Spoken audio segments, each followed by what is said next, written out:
Greetings, my friends. Today's video is all about Pandorification.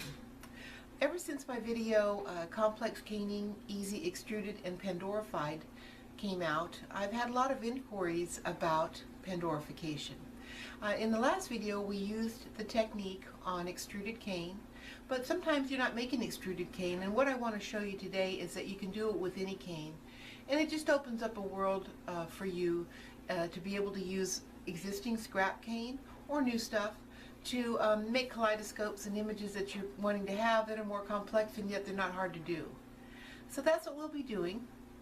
And I hope I don't look too weird. You know, I always put a couple drops of Visine in my eyes before I film, because, you know, that way my eyes aren't, you know, all red like zombie apocalypse looking. And so today, you know, I accidentally put cuticle oil in my eyes, and you know, it didn't hurt or anything. It's really high-grade cuticle oil. I gotta recommend it, but anyway, it's not really for eyes, and so I can't really see the camera, but you know, you can see me, and that's what this is about.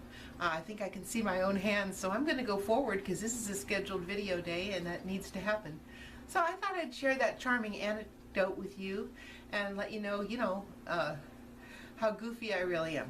So we're going to go forward. Hope you like the video, and let me know what you think.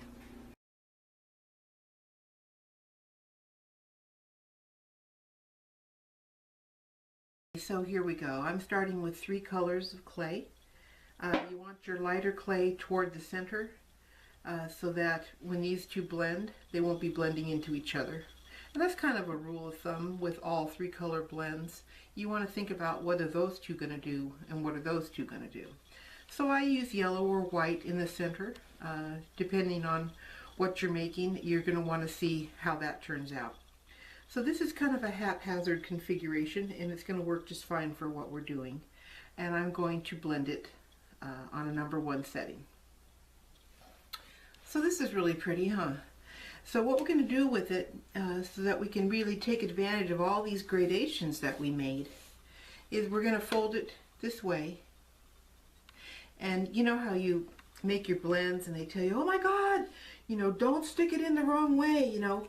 Well, the only time that you ever put a blend in this way is when it's already finished. So that's good to remember. You know, sometimes you space out, you know, like I did today with the eye drops and everything. And you know, you're on autopilot, and then all of a sudden you think, oh my gosh, am I putting it in the wrong way? It's always going to be this way until it's done. Then it's going to be this way, and it's going to go into your clay machine this way, so that it gets longer and thinner, and it just gives you more area to work with. Hey, do you have trouble with your blends, you know, getting too wide? You know, everybody tells me that they do. I know I do sometimes. Just keep trimming them off. You know, we got plenty of everything in this blend that we need. So if, you know, if you're working side to side and you see it just growing on you, you can just take little slices off the sides. If you find that your middle's getting too big, or you don't want that much of it, you can always cut your middle, take a chunk out and move it over. So that's just a tip for you. I know people kind of agonize over it because it's frustrating when it doesn't fit in the machine, huh? So we're deciding where we're going to start, and I'm going to start here. And I want my cube to be about this big. So I'm going to start with the fold, the width that I want my initial cane to turn out, okay?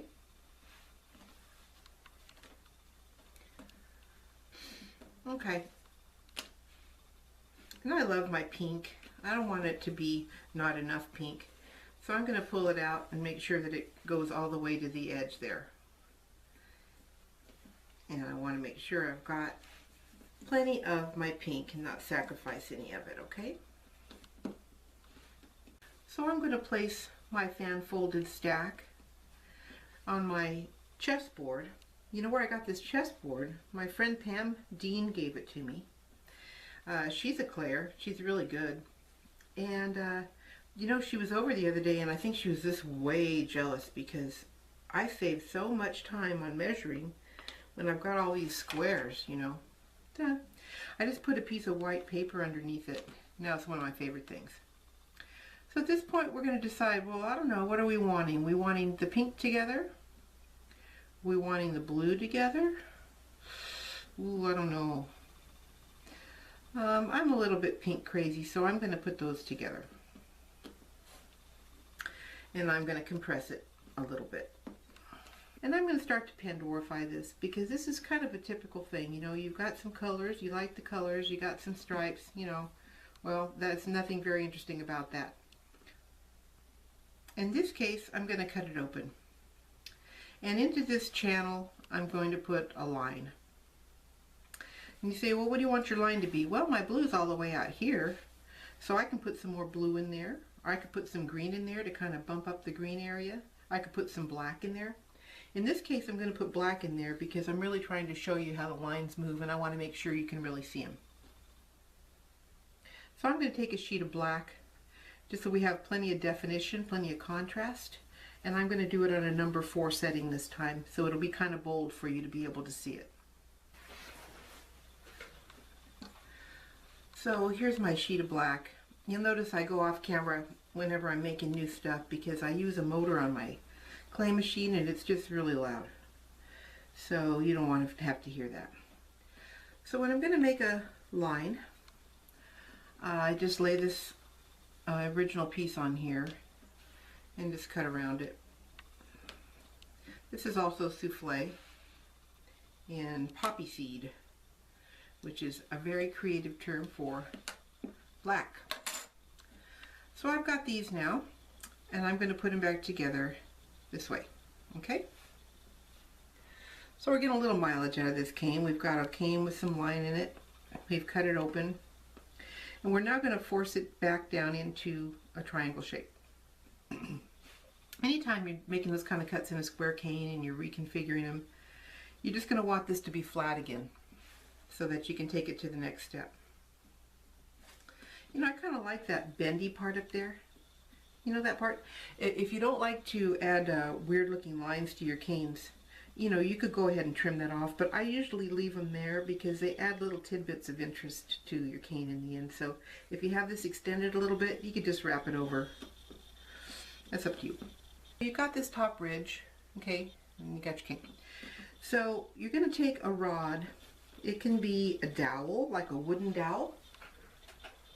It can be a pen, whatever you can find. I have these things, and Lucy Clay Tools carries them. I just love them. They sent them to me when I was doing some testing of their products, and I've been so excited to have them, and they've done in like all these sizes. See, so maybe you're making a really small cane, or you want to make a really small channel or curl. Anyway, I think those are really neat. So gather up some things to make your bends with, and I think you'll really see the benefit in that. So I'm creating a curl at the top of this. The principles of Pandorification are super simple.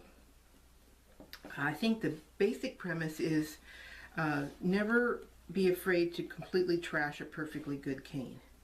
You know, and I kind of say that's partially in jest, but not really, because when I first started caning, it was always, you know, God, I was always so scared to mess up anything that I had, you know, halfway done right, you know. But you don't want to feel that way, you know. So now you put a nice bend in your cane, and I have the option of just bringing it all the way back down, and that's going to really shorten my top, which I might want to do. Or I can place something in there to kind of lend itself to the curve that I've already established. So I think it'd look really good with another sheet of black in there. So as long as I have it curled up, let's throw that in. So the other principle of Pandorification, besides simple cane trashing, is changing the shape. So we started out with a square, right? And we're already ending up with a triangle. And we're kind of really putting this triangle to the test, right? So before we're through, it'll be a square and a triangle many times. Okay, so I've got this line here. And we're going to go to what I'm talking about, which is changing the shape. So I'm going to bring this over. Kind of like the black with the black. If you wanted to, you could put something, you know, like a little log of something in there. That's really fun to do. Also, when you're working with some colors and you're saying, God, I wish I had more orange in this, you know, I wish I had more gold in this, those little curly spots are really good places to drop little logs of color that you'd like to see more of in your design. Huh? So now we got this curly thing going on, and it looks a lot better already. You know, it's a lot less just ordinary. So we covered Pandorification 1, chopping into your stack, 2, bending it, and using tools if you need to achieve those bends. Sometimes I do it without them, but I like to do it with them. So we're going to put it on here, and we're going to cut it again. And I'm going to take it this way, okay? And I'm going to force it down again.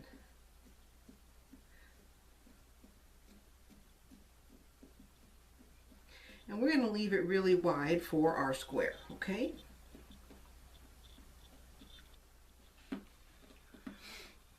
So I've cut it in half. You have tons of choices here on what you want to do. I kind of already know what I want to do though. And I'm going to flip this upside down.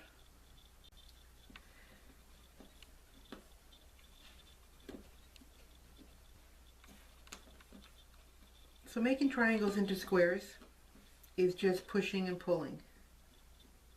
I'm pulling this down this way toward me, pushing that kind of toward the outside, and eventually you end up with, you know, a pretty square.